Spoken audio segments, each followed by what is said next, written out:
I literally just stepped in a piece of glass right as I started recording. That's unfortunate, but sometimes that's what happens when you break into your own house because you lost your keys in the ocean.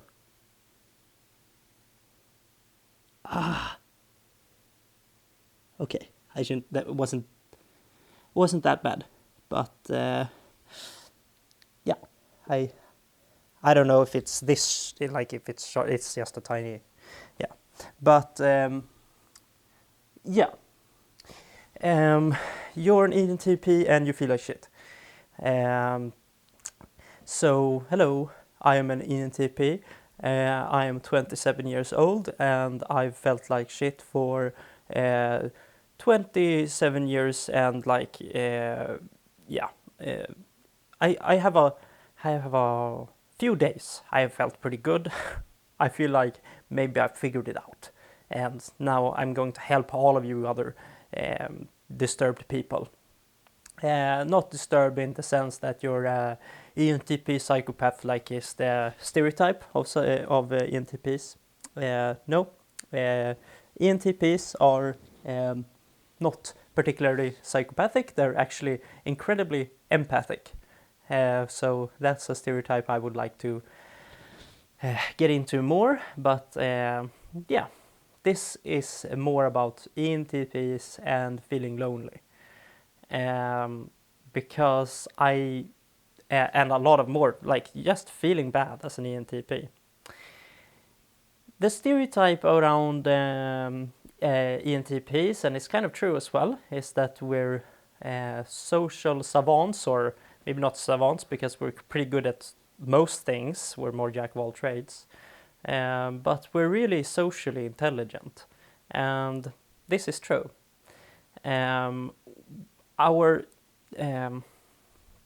Our basic mode of being is that we're looking for possibilities in the social spectrum.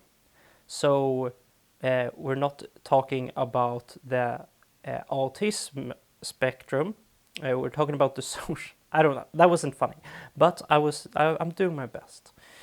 But yeah, we're anticipating people's responses, what they're thinking. We're like always anticipating, and we're trying to give people like good feelings. We want a good social atmosphere, and we want people to feel good.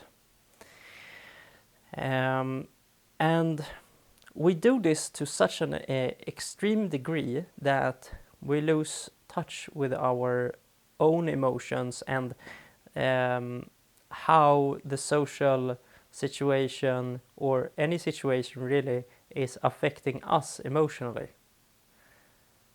So I want that to sink in a little bit. We're looking at how other people react emotionally, but not ourselves. And we need to tune in with our own wants and desires. And I know what you're thinking. I don't know what I want. Yeah, it takes time. Like you won't, like you're always going around trying to please other people, to make other people like you, to make them happy, constantly stepping over your own boundaries. And you can feel that within yourself every time you do it. It's like a little part of you dies when you don't listen to your heart. I was talking about this in my first video as well, which seemed to strike a chord with some people. And I've been on this journey, I mean, for a long time, but this New Year's, me and my best friend, our motto for the year, our mantra has been live through the heart. And it's hard to do when you're thinking all the time, you're thinking so much. Like, I think out of all the types, maybe ENTPs, I mean, most likely are the most active thinkers. If we would have statistics on thoughts per minute, I think ENTPs would win that uh, by a margin. I think INTPs also think a lot, and there are other types that do think a lot. ISTPs as well. I think this, like, I think TINE, that is like, it's like crack on crack. And I think we hate ourselves for that, for thinking so much. We know we just want to relax, really, or yeah, I mean, I think most of us know. We're very self-conscious what we need to do. But we are avoiding it because what we need to do is involved with us listening to our emotions. And we think maybe the only way to listen to our emotions is if there's some sort of external factor. If it's a particular time of day where, or like, I mean, a very clear example is drugs, obviously. Food, other type of addictive behaviors.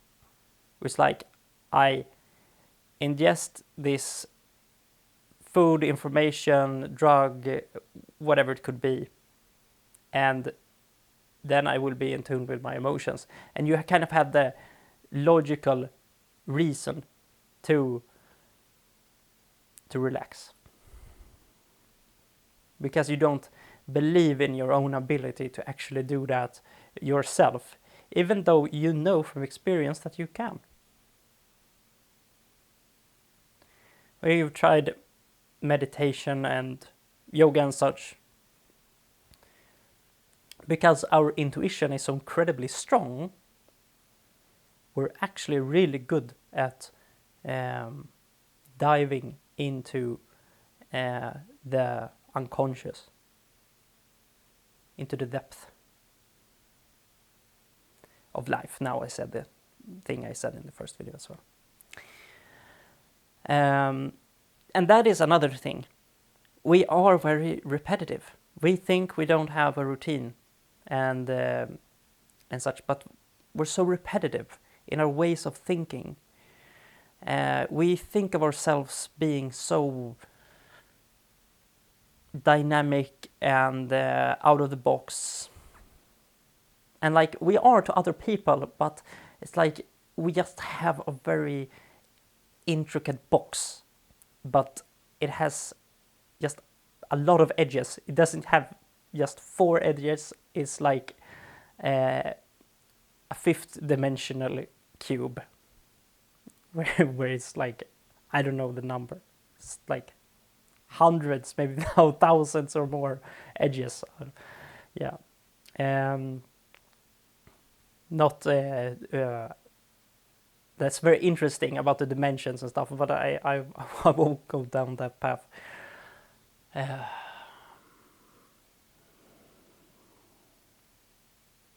I think it's very exciting that there, even though I only have 50, I would say, I mean, I'm surprised that I just put up a video and like, now there are, I put it up on Reddit as well, and there's all these people who are like me. I can see it in the way you write in the comments and the way you think, and like most of you are also struggling.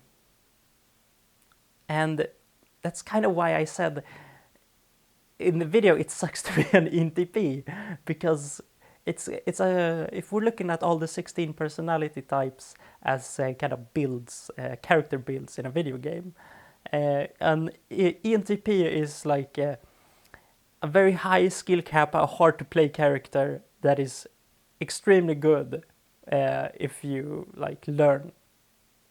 But you need to learn how to play this character because it just doesn't come naturally. Um, I think Jordan Peterson had some sort of funny analogy about he was talking about academics, saying that they are so they have put all of their skills, all of their skill points into like one particular skill set in the skill tree, and like in Skyrim, where it's like I don't know, fishing, alchemy, and I'm going on tangents now, but he was saying that academics they have like they're like a dwarf with a huge ear, they're like, I am the ear, but I think I don't even remember. I don't even remember what my point was. Because why am I just thinking about big ears? I'm not sure, but you need to be kinder to yourself. I figured this out. Yes, thinking a lot. Like it's okay. I don't think you can like think less. We can accept that we think a lot and love that part of ourselves. Not in an egotistical way, which I think is easy to do when you're so logical. You're like, my identity is based upon this introvert thinking, kind of like my skill set. I am good because of this and that. But you need to understand that like those are thoughts and ideas, and it's just very empty.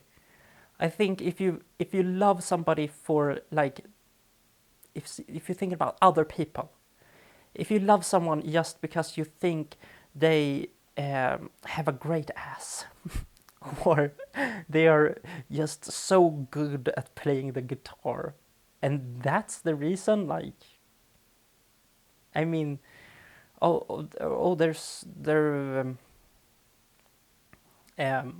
doesn't matter.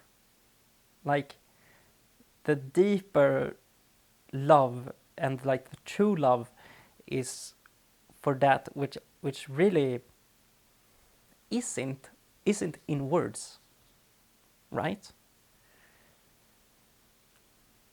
Like, as soon as we attach a word to a thing, we deprive that thing of its true meaning. Because meaning is beyond words. It is what is actually real. That is meaning. And words are not an actual reality. It's an abstract reality. And I feel like calling the abstract real is a bit of a stretch.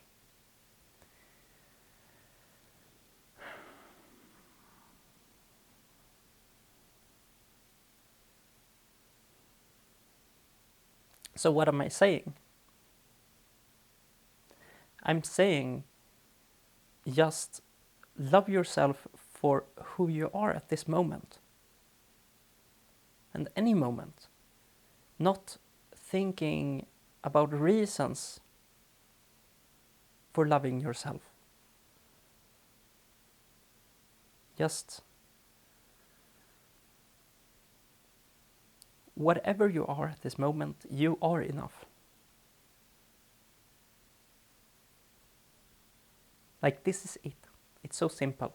And the TIFE axis is obsessed with controlling itself.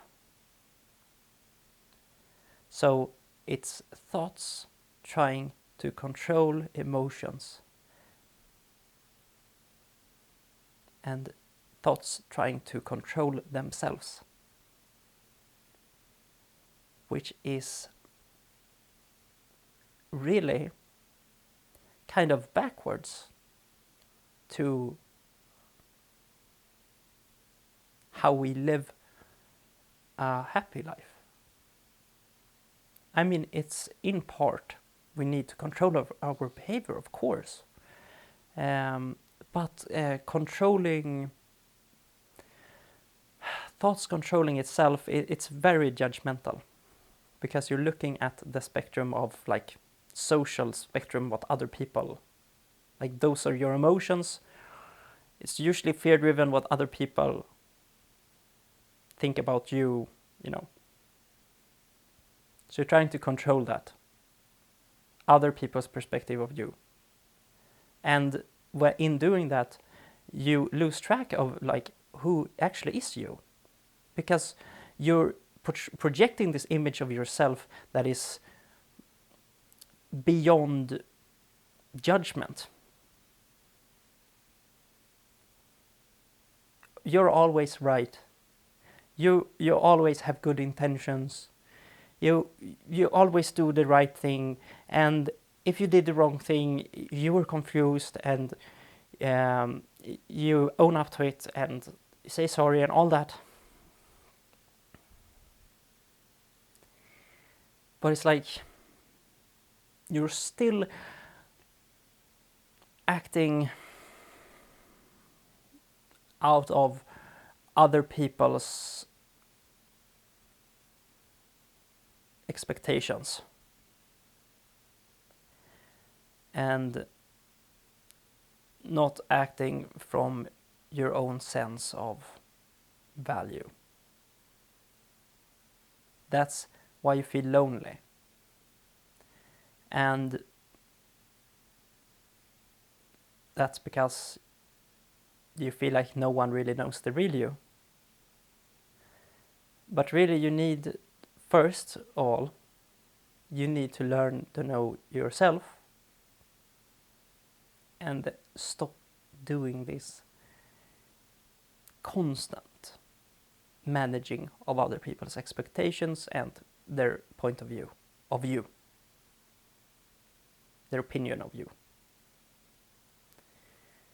We need to relax this, because if we are kinder to our thoughts, like our thoughts are kinder to themselves, and emotionally we are accepting of our thoughts and the way that we are, just the way we are, you don't really need to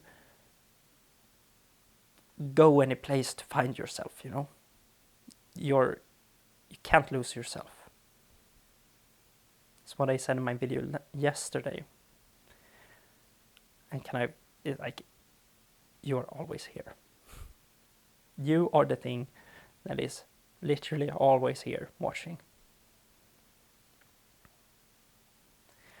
So you don't need to come to any insight. You really want insights. It's like you're addicted to them. Insights from a thought point of view. But really this insight, which I'm gifting you right now, is not an insight through thinking. It's an emotional insight.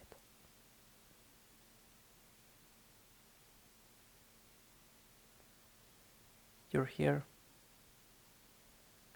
You are enough. And that's it.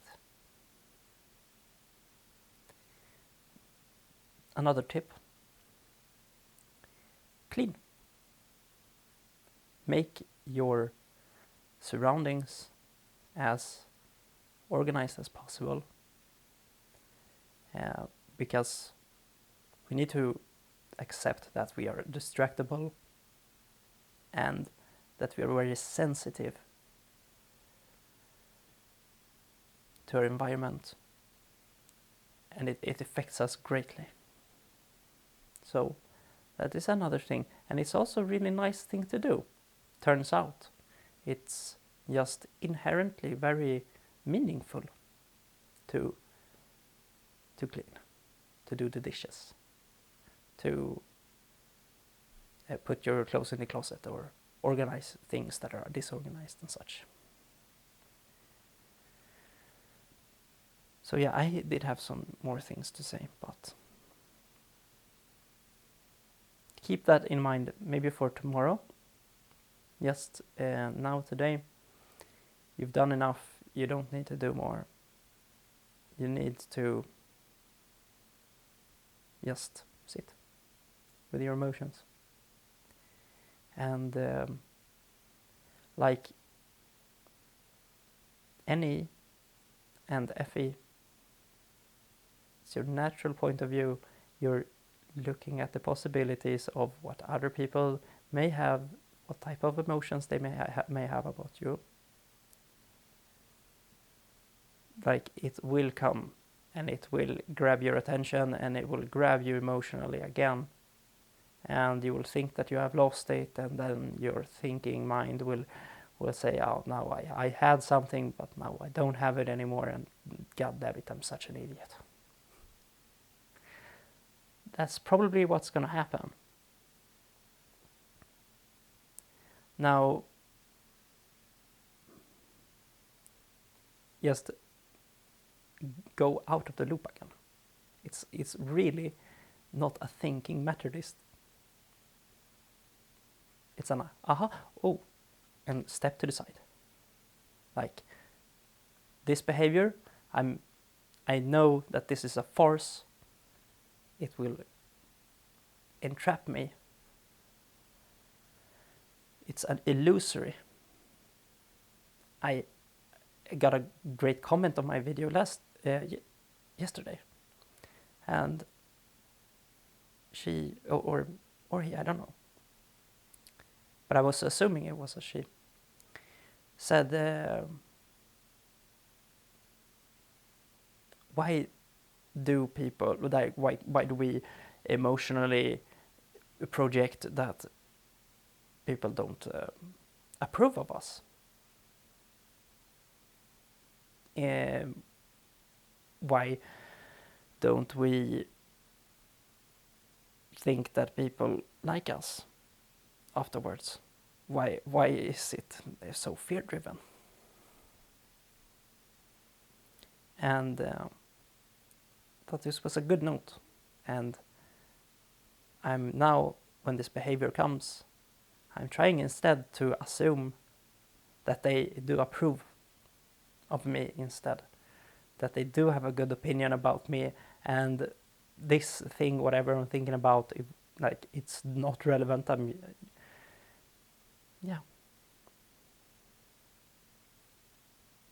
We're fine. Now,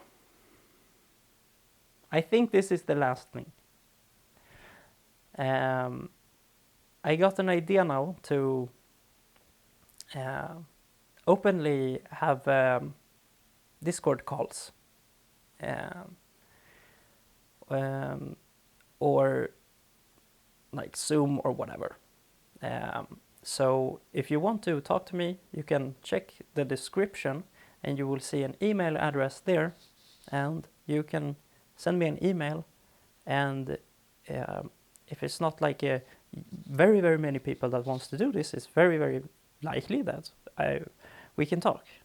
And because I get this loneliness feeling that you have if you're watching this long. You probably are an ENTP who have also these issues, or maybe you're another type and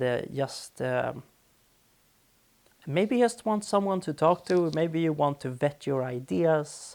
Maybe you want to learn. I don't know what you want to do. If you want to talk to me, you can do it. Check the description for that, and you're welcome to comment and like and share your experience and such. And thank you very much for blah blah blah. Bye.